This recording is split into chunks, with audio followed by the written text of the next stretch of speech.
ഞാനതിൽ ഇടപെട്ടിട്ടില്ലല്ലോ, ഞാനതിൽ ബന്ധപ്പെട്ടിട്ടില്ലല്ലോ. ഞാൻ എവിടെയെങ്കിലും ഈ കുട്ടിക്ക് വീടുണ്ടാക്കി കൊടുക്കും ഞാൻ പറഞ്ഞിട്ടില്ല. ഒരു തെരഞ്ഞെടുപ്പ് ആയുധമാക്കാൻ ടൂളാക്കി ഉപയോഗിക്കുകയാണ്. കൂവിയതിൻ്റെ പ്രതികരണം ജനം കാണിച്ചു CPM-നെതിരെ. അതിനേക്കാൾ വലിയ പ്രതികരണം ഇക്കാര്യത്തിലുണ്ടാവും. കോൺഗ്രസ് വീട് നിർമ്മിച്ചു കൊടുക്കും എന്ന് പറഞ്ഞത് പൂർണ്ണമായും യാഥാർത്ഥ്യമാണ്. തർക്കം വേണം. ഞാൻ എത്ര തറക്കല്ലിടലിന് പോയി, എത്ര ഷോപ്പ് ഉദ്ഘാടനത്തിന് പോയിട്ടുണ്ട്. TP ചന്ദ്രശേഖരനെ മെയ് മാസം 4-ാം തീയതി വെട്ടാൻ പോയപ്പോൾ ആ ഇന്നോവൻ്റെ പുറകിലൊട്ടിച്ചത് മാഷാ അള്ളാ എന്ന സ്റ്റിക്കറാണ്. അതൊരു ഇൻഡിക്കേഷനാണ്. എന്നിട്ട് പത്രസമ്മേളനം നടത്തി പറഞ്ഞല്ലോ, തീവ്രവാദികളാണ് ഇത് ചെയ്തത്. നിയമസഭാ തിരഞ്ഞെടുപ്പ് അടുക്കുമ്പോൾ ഏറ്റവും കൂടുതൽ ആളുകൾ വിഷമത്തോടെ വോട്ട് ചെയ്യാൻ പോകുന്ന ഒരു മണ്ഡലമായിരിക്കും കൽപ്പറ്റ. എന്താണ് ഫീൽഡിൽ പോകുമ്പോൾ സിദ്ദിഖൊക്കെ ഒരു ഫീൽ എന്താ? 2021 തെരഞ്ഞെടുപ്പിൽ ഞാൻ എൻ്റെ തെരഞ്ഞെടുപ്പ് പ്രചരണം തുടങ്ങുന്നത് മുണ്ടകൈ മേലെ ഭാഗത്ത് നിന്നാണ്. അപ്പോൾ അവിടെ നിന്നാണ് ആരംഭിച്ചത്. അവിടെ ആരംഭിക്കുമ്പോൾ എൻ്റെ കൂടെ ലോ കോളേജിൽ പഠിച്ചതായിരിക്കുന്ന ജമീല വക്കീലിൻ്റെ വീട് ഉൾപ്പെടെ അവിടെ ഉണ്ട്. അവിടെയൊക്കെ കയറി വർത്തമാനം പറഞ്ഞ് എല്ലാവരെയും കണ്ട് അങ്ങനെ തുടങ്ങുകയായിരുന്നു. ഇന്ന് മുണ്ടകൈ എന്ന് പറയുന്ന സ്ഥലത്തേക്ക് പോകാൻ കഴിയില്ല. അവിടെ വീടുകളില്ല, അവിടെ ആളുകളില്ല. സ്വാഭാവികമായും രണ്ട് കാര്യങ്ങളാണ്. ഒന്ന്, അന്ന് കണ്ട പല സ്ഥാപനങ്ങളും വീടുകളും ഇന്നവിടെ ഇല്ല. അന്ന് കണ്ട പല മുഖങ്ങളും ഇന്ന് ജീവിച്ചിരിക്കുന്നില്ല. അത് വല്ലാത്തൊരു വേദന ഉണ്ടാക്കുന്ന അനുഭവം. ടൗൺഷിപ്പ് തന്നെയാണ് ഇടതുപക്ഷത്തിൻ്റെ പ്രധാന ചർച്ചാ വിഷയം. ഇവിടെ എങ്ങനെയാണ് UDF-ൻ്റെ ഒരു പ്രചാരണം? എന്താണ് വിഷയങ്ങൾ? ഞങ്ങൾ ഇടതുപക്ഷ ജനാധിപത്യ മുന്നണി സർക്കാരിൻ്റെ വീഴ്ചകളും പാളിച്ചകളും ഒന്നൊന്നായി ജനസമക്ഷം വിവരിച്ചുകൊണ്ടാണ് ഞങ്ങളുടെ പ്രവർത്തനങ്ങൾ മുന്നോട്ട് നീങ്ങുന്നത്. 2, ഭാവി കേരളത്തെ വാർത്തെടുക്കാൻ എന്തെല്ലാം പദ്ധതികൾ വയനാടിനുണ്ടാവണം, കേരളത്തിനുണ്ടാകണം, 5 ഗ്യാരണ്ടി ഉൾപ്പെടെ ഈ കാര്യങ്ങളെല്ലാം തന്നെ ജനങ്ങളോട് നല്ലപോലെ കമ്മ്യൂണിക്കേറ്റ് ചെയ്തുകൊണ്ടാണ് ഞങ്ങളുടെ പ്രചരണങ്ങൾ മുന്നോട്ട് നീക്കുന്നത്. അതിൽ ഒരു കാര്യം പറയാൻ ആഗ്രഹിക്കുന്നു. 1683 കോടി രൂപ കയ്യിലുള്ള ഒരു സിസ്റ്റമാണ് ഗവൺമെൻറ്. കേന്ദ്ര സർക്കാർ കൊടുത്ത 529 കോടി രൂപ സാസ്കി, SDRF-ൻ്റെ 120 കോടി, 260 കോടി രൂപ PDNA റിപ്പോർട്ട് വഴി കിട്ടിയത്, 774 കോടിയിലധികം രൂപ മുഖ്യമന്ത്രിയുടെ CMDRF ഫണ്ട്. അപ്പോൾ ഇത്രയും തുക കയ്യിലുണ്ടായിട്ടും സർക്കാർ ചെയ്യേണ്ട പ്രവർത്തനങ്ങൾ സർക്കാർ ചെയ്തോ എന്നുള്ളതാണ്. അതിൽ ഗുരുതരമായിട്ടുള്ള ചർച്ച ഇവിടെയുള്ള പൊതുസമൂഹത്തിനിടയിലും ദുരന്തബാധിതർക്കിടയിലുണ്ട്. കഴിഞ്ഞ 1-ാം തീയതി വീടിൻ്റെ ഉദ്ഘാടനം കഴിഞ്ഞു. ആ ഉദ്ഘാടനം കഴിഞ്ഞതിന് ശേഷം ഇത്രയും ദിവസമായിട്ടും ഒരു കുടുംബം പോലും അവിടെ വീടുകളിൽ താമസിക്കാൻ സാധിച്ചിട്ടില്ല. അവിടുത്തെ സെപ്റ്റിക് ടാങ്ക്, അവിടുത്തെ വാട്ടർ, അവിടുത്തെ ഇലക്ട്രിസിറ്റി, അനുബന്ധ കാര്യങ്ങൾ ഉൾപ്പെടെ വിവിധ കാര്യങ്ങൾ പൂർത്തിയായില്ല. 1. രണ്ടാമത്തെ കാര്യം, ഇവർ കടം എഴുതി തള്ളിയത് ഭാഗികമായിട്ട് മാത്രമാണ്. പൂർണ്ണമായിട്ട് എഴുതി തള്ളാൻ ഇവർക്ക് മുന്നോട്ട് പോകാൻ സാധിച്ചില്ല. 3-ാമത്തെ കാര്യം, കൃഷിഭൂമി പുനഃക്രമീകരിച്ച് കർഷകർക്ക് തന്നെ വിട്ടുകൊടുക്കും, അവിടെ കൃഷി എന്ന് പറഞ്ഞു. 1 സെൻറ്റ് ഭൂമി പുനഃക്രമീകരിച്ചിട്ടില്ല. സർക്കാരിൻ്റെ ഭാഗത്ത് ഒത്തിരി ലാഗുണ്ടായി. അത് ഈ ദുരന്തബാധിത കമ്മ്യൂണിറ്റിയുമായി ബന്ധപ്പെട്ടാണ് എന്നുള്ളത് ഏറെ വേദനയുണ്ടാക്കുന്ന ഘടകം. ഇപ്പം ഏറ്റവും അവസാനമായി വീട് നിർമ്മാണത്തിന് പണമില്ല എന്ന് KPC അധ്യക്ഷൻ പറഞ്ഞിരിക്കുകയാണ്. അപ്പോൾ ഇപ്പോൾ CPM-ൻ്റെ ആരോപണം, ഇടതുപക്ഷത്തിൻ്റെ ആരോപണം ഇവിടെ MLA-യും കോൺഗ്രസും പറഞ്ഞു പറ്റിച്ചു എന്നാണ്. CPM അതൊക്കെ പറയുമല്ലോ. CPM-ന് ജില്ലാ സെക്രട്ടറി ഇന്നലെ നടത്തിയ പ്രസ്താവന, ഞാൻ ശ്രുതിക്ക് വീട് കൊടുക്കാമെന്ന് ഞാൻ ഏറ്റു. എൻ്റെ FB പോസ്റ്റ് അദ്ദേഹം വായിച്ചു. ആ FB പോസ്റ്റിൽ പറഞ്ഞിട്ടുള്ള കാര്യം, ശ്രുതിക്ക് വീടൊരുങ്ങുന്നു, 1500 സ്ക്വയർ ഫീറ്റ് ഉള്ളതായിരിക്കുന്ന പുതിയ ഭവനം. അതിൻ്റെ താഴെ ഇത് നിർമ്മിക്കുന്നത് ആരാണെന്ന് അതിൻ്റെ താഴെ പറയുന്നുണ്ട്. ടൈം ന്യൂസ് എന്ന് പറയുന്ന സ്ഥാപനം ഫിലോക്കാലിയായിട്ട് ബന്ധപ്പെട്ടാണ് ഇതിൻ്റെ കാര്യങ്ങളെന്നാണ് ഞാൻ മനസ്സിലാക്കുന്നത്. എന്നോട് ആളുകൾ പറഞ്ഞത് ടൈം ന്യൂസ് എന്ന് പറഞ്ഞാണ് അവർ വന്നത്. അപ്പോൾ അവരുമായി ബന്ധപ്പെട്ടുകൊണ്ട് അവർ ശ്രുതിക്ക് വീട് നിർമ്മിച്ചു കൊടുക്കാൻ തീരുമാനിച്ചു. അവർ ശ്രുതിയും ഫാമിലിയൊക്കെ ആയിട്ട് സംസാരിച്ചു. അവരിതിൻ്റെ ലേഔട്ടും ഡിസൈനിങ്ങും ഒക്കെ കണ്ടു. അവർ ഫൈനൽ ചെയ്തു. തറക്കല്ലിടൽ കർമ്മത്തിന് എല്ലാവരെയും വിളിച്ചു, എല്ലാ പാർട്ടിക്കാരും എല്ലാവരും വിളിച്ചു, ഞാനും പോയി. ആ തറക്കല്ലിടൽ കർമ്മത്തിന് നേതൃത്വം കൊടുത്തു.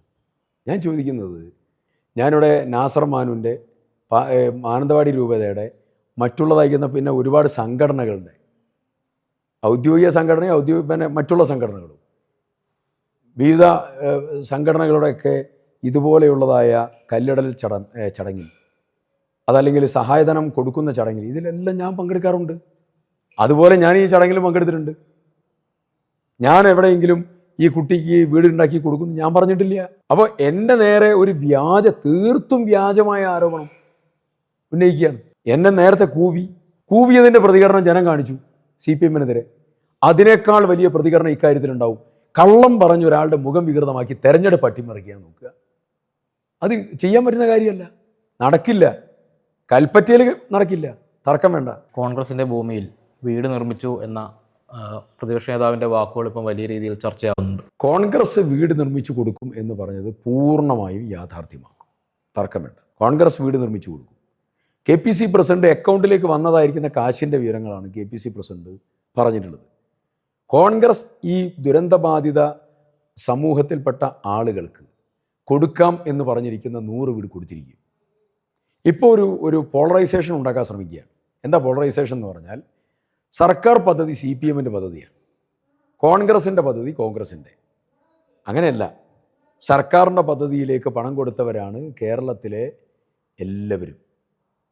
ഞാൻ കൊടുത്തിട്ടുണ്ട്, കോൺഗ്രസ് MLA-മാർ കൊടുത്തിട്ടുണ്ട്, മുഴുവൻ പേരും കൊടുത്തിട്ടുണ്ട്, UDF MLA-മാർ കൊടുത്തിട്ടുണ്ട്, പ്രതിപക്ഷ നേതാവ് കൊടുത്തിട്ടുണ്ട്, ഞങ്ങളെല്ലാവരും കൊടുത്തിട്ടുണ്ട്. മാത്രമല്ല, കർണാടക ഗവൺമെൻറ്റിനോട് പറഞ്ഞ് 20 കോടി രൂപ 100 വീടുകൾക്ക് കൊടുക്കാൻ നേതൃത്വം കൊടുത്തത് കോൺഗ്രസ് നേതൃത്വമാണ്.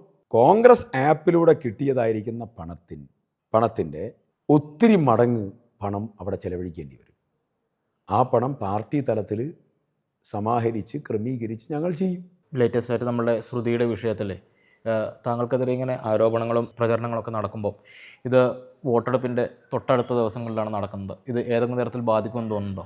കൽപ്പറ്റയിലെ ജനങ്ങൾക്ക് എന്നെ നന്നായിട്ട് അറിയാം. കൽപ്പറ്റയിലെ ജനങ്ങൾക്ക് ഒരു തർക്കം വേണ്ട.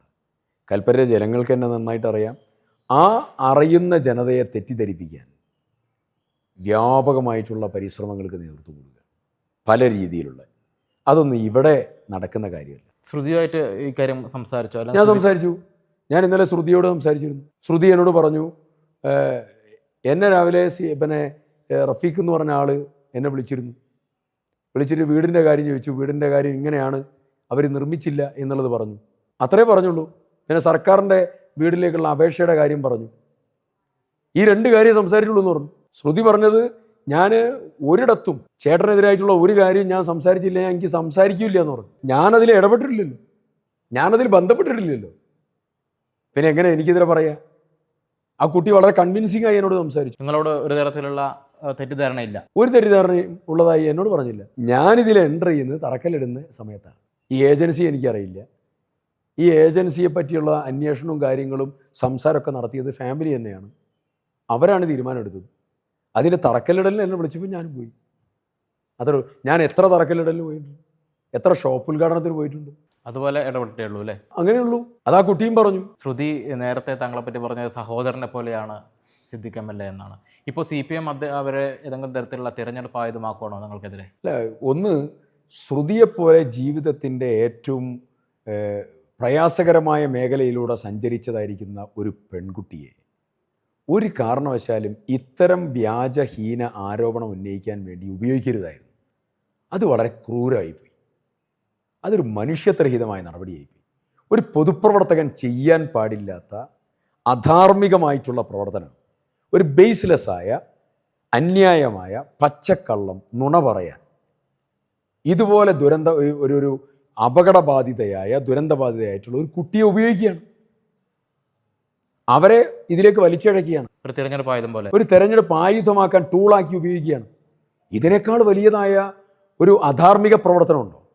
ഒരു പൊതുപ്രവർത്തകൻ ഒരിക്കലും ആലോചിക്കാൻ പോലും ചെയ്യാൻ പാടില്ലാത്ത ഏറ്റവും മോശമായ പ്രവൃത്തിയാണിത്. പാടില്ലായിരുന്നു, ഒരിക്കലും ചെയ്യാൻ പാടില്ലായിരുന്നു. എന്തുകൊണ്ടാണ് താങ്കളെ ഇങ്ങനെ ടാർഗറ്റ് ചെയ്യപ്പെടുന്നത്? ഒരു തർക്കവും വേണ്ട.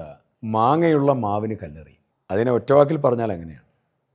ഇവർ ജനബന്ധമുള്ള, ജനങ്ങൾക്കിടയിൽ സ്വാധീനമുള്ള, ജനങ്ങൾക്ക് വേണ്ടി പ്രവർത്തിക്കുന്ന, നല്ല മുഖവും നല്ല വ്യക്തിത്വമുള്ള ആളുകളുടെ മുഖം തകർക്കാനുള്ള ഗൂഢാലോചന CPM-ൻ്റെ പൊതുശൈലിയാണ്. ഫേസ് തകർക്കുക എന്നുള്ളത് ഇവരുടെ സ്ഥിരം ശൈലിയാണ്. ക്യാരക്ടർ അസാസിനേഷൻ ഇവരുടെ സ്ഥിരം ശൈലിയാണ്.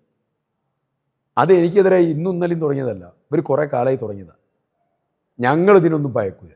ഈ കൂവിയ സമയത്ത് വിഷമമുണ്ടായോ? തുടക്കത്തിൽ വിഷമമുണ്ടായി, അപ്സെറ്റായി.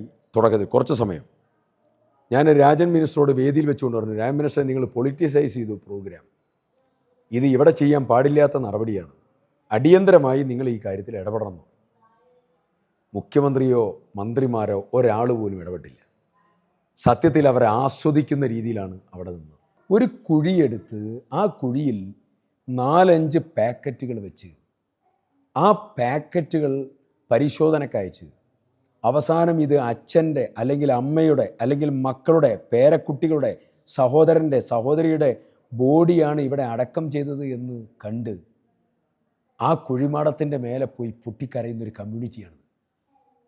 ആ ദുരന്തബാധിതരുടെ പരിപാടി സ്ഥലത്ത് വന്ന് കൂവലും ആർപ്പ് വിളിക്കലും പറ്റിയ ജോലിയല്ല. അത് ഇവിടെയുള്ള ആളുകളെല്ലാം ഉറപ്പാണോ? ഈ ദുരന്തബാധിതരായിട്ടുള്ള ആളുകളല്ല.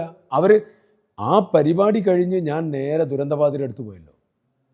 അവരെന്നോട് വൈകാരികമായി പറഞ്ഞല്ലോ, കരഞ്ഞു പറഞ്ഞല്ലോ, ഞങ്ങൾ ചെയ്തിട്ടില്ല സാർ, ഞങ്ങൾ ചെയ്യില്ല സാർ, ഞങ്ങളെ നിങ്ങൾ എത്രത്തോളം ചേർത്ത് നിർത്തിയാൽ ഞങ്ങൾക്കറിയാലോ, ഇത് ചെയ്തവർ മര്യാദകളല്ലേ കാണിച്ചത്, കൃത്യമായിട്ട് അവർ പറഞ്ഞല്ലോ. വയനാട്ടിലെ ഈ ദുരന്തബാധിതർ കേരളത്തിൻ്റെ മൊത്തം സങ്കടമാണ്. അപ്പോൾ ഈ ഇലക്ഷൻ അടുത്ത സമയത്ത് ഇങ്ങനെ ആരോപണങ്ങൾ ഉന്നയിച്ച് ഏതെങ്കിലും തരത്തിലുള്ള വൈകാരികത ഉണ്ടാക്കാനുള്ള ശ്രമമാണോ നടത്തുന്നത്? സംശയമില്ല. ഒരു ദുരന്തബാധിത കമ്മ്യൂണിറ്റിക്ക് വേണ്ടി ചെയ്യേണ്ട കാര്യങ്ങൾ മുഴുവൻ ചെയ്തതിന് ശേഷം ഞങ്ങൾ ഇന്ന കാര്യങ്ങൾ പറയുന്നു എന്ന് ആരെങ്കിലും പറഞ്ഞാൽ, ഒരു സർക്കാർ പറഞ്ഞാൽ, സർക്കാരിൻ്റെ പ്രതിനിധികൾ പറഞ്ഞാൽ നമുക്ക് അത് വിശ്വസിക്കാൻ പറ്റും. ഞാൻ നേരത്തെ പറഞ്ഞല്ലോ, ലോണിൻ്റെ കേസ്, ഉപജീവന മാർഗത്തിൻ്റെ കേസ്, അവരുടെ കൃഷിഭൂമി പുനഃക്രമീകരിക്കുന്നതിൻ്റെ കേസ്, അവർക്കുള്ള കോമ്പൻസേഷൻ്റെ കേസ്, ഇത്രയും കാര്യത്തിൽ പൂർണ്ണതയില്ലാത്ത ഇവർ വന്ന് ഞങ്ങൾക്കെതിരെ സംസാരിച്ചാൽ ജനം അത് വിശ്വസിക്കും. ഞങ്ങൾ 100 വീട് പറഞ്ഞിട്ടുണ്ട്, ആ 100 വീടും കൊടുക്കും. പലയിടത്തും ഇപ്പോൾ ലാസ്റ്റ് പേരാമ്പ്രയിൽ ഇതുപോലെ സംഭവങ്ങളുണ്ടായി. ഈ ഫാത്തിമ താലിയക്കെതിരെ കൗമിലെ കുട്ടി എന്ന് പറഞ്ഞിട്ട് രീതിയിൽ പ്രചരിപ്പിച്ചു എന്ന രീതിയിലൊക്കെ വരുന്നു. ഇത് തരത്തിൽ ഏതെങ്കിലും ബോധപൂർവമുള്ള ഒരു പരിപാടിയാണോ? വളരെ ആസൂത്രിതമായിട്ടുള്ള ശ്രമമാണ്, വളരെ ആസൂത്രിതമായിട്ടുള്ള ശ്രമമാണ്. ഒരു കാരണവശാലും ചെയ്യാൻ പാടില്ലാത്ത ആസൂത്രിതമായിട്ടുള്ള പ്രവർത്തനമാണ് പേരാമ്പ്രയിൽ നടന്നിട്ടുള്ളത്. ഈ ഫാത്തിമ തഹ്ലിയ എന്ന് പറഞ്ഞ ഒരു മിടുക്കിയായിട്ടുള്ള ഐക്കണ, യൂത്ത് ഐക്കണാണ്. അവർക്ക് നല്ല വായനയുണ്ട്, നല്ല ഡെപ്ത് നോളജ് ഉണ്ട്. അവർ ഭാവിയിൽ പല തലങ്ങളിലേക്കും പോകേണ്ട മിടുക്കിയായിട്ടുള്ളൊരു കുട്ടിയാണ്. ചൂരൽമല മുണ്ടകൈ ദുരന്തം ഉണ്ടായപ്പോൾ 1.5 മാസത്തോളം ഇവിടെ ഉണ്ടായിരുന്ന കുട്ടി. ആ കുട്ടിയെയാണ് ഇവർ കാഫിർ സ്ക്രീൻഷോട്ട് എന്ന് പറഞ്ഞ് ഷാഫിയുടെ ഇതുമായി ബന്ധപ്പെട്ടുകൊണ്ട് പ്രചരിപ്പിക്കാൻ നേതൃത്വം കൊടുത്തതുപോലെ കൗം എന്ന് പറഞ്ഞ് ഇതൊക്കെ ഒരു മാഷാ അള്ളാ സ്റ്റിക്കറിൻ്റെ മോഡലാണ്. ടി പി ചന്ദ്രശേഖരനെ മെയ് മാസം 4-ാം തീയതി വെട്ടാൻ പോയപ്പോൾ ആ ഇന്നോവൻ്റെ പുറകിലൊട്ടിച്ചത് മാഷാ അള്ളാ എന്ന സ്റ്റിക്കറാണ്. അതൊരു ഇൻഡിക്കേഷനാണ്. എന്നിട്ട് പത്രസമ്മേളനം നടത്തി പറഞ്ഞല്ലോ, തീവ്രവാദികളാണ് ഇത് ചെയ്തത്. അപ്പോൾ ആ റൂട്ടിലേക്കാണ്ട് കൊണ്ടുപോവുക. ഒരു തെരഞ്ഞെടുപ്പിൻ്റെ സമയത്ത് മാഷാ അള്ളാ സ്റ്റിക്കർ അന്ന് ഒട്ടിച്ചു കൊലപാതകത്തിന് നേതൃത്വം കൊടുത്തതുപോലെ ഒരു തെരഞ്ഞെടുപ്പിനെ അട്ടിമറിക്കാൻ ഇങ്ങനെയുള്ളതായിരിക്കുന്ന പദപ്രയോഗങ്ങൾ യൂസ് ചെയ്യുന്നു എന്നുള്ളത് ഏറെ ദുഃഖകരം ഖേദകരമാണ്. 100 സീറ്റിൻ്റെ ആത്മവിശ്വാസത്തിലാണ് കോൺഗ്രസ് തെരഞ്ഞെടുപ്പിന് വയനാട്ടിൽ നിന്നും ചുരമിറങ്ങിയത്. എന്താണ് ഈ അവസാന ഘട്ടത്തിലെത്തി നിൽക്കുമ്പോഴുള്ള ഒരു റിപ്ലൈ എങ്ങനെയാണ്? 100 സീറ്റിലധികം നേടി ഐക്യ ജനാധിപത്യ മുന്നണിയുടെ സർക്കാർ കേരളത്തിൽ രൂപീകരിക്കും. കേരളത്തിലെ ജനതയ്ക്ക് ഈ ഗവൺമെൻറ്റിനെ താഴെ ഇറക്കാൻ വേണ്ടി കാത്തു നിൽക്കുകയാണ്. ആ കാത്തു നിൽക്കുന്നതിൻ്റെ ധർമ്മം, ഉത്തരവാദിത്തം, സൊല്യൂഷൻ കോൺഗ്രസ് നേതൃത്വം കൊടുക്കുന്ന ഐക്യ ജനാധിപത്യ മുന്നണിയാണ്.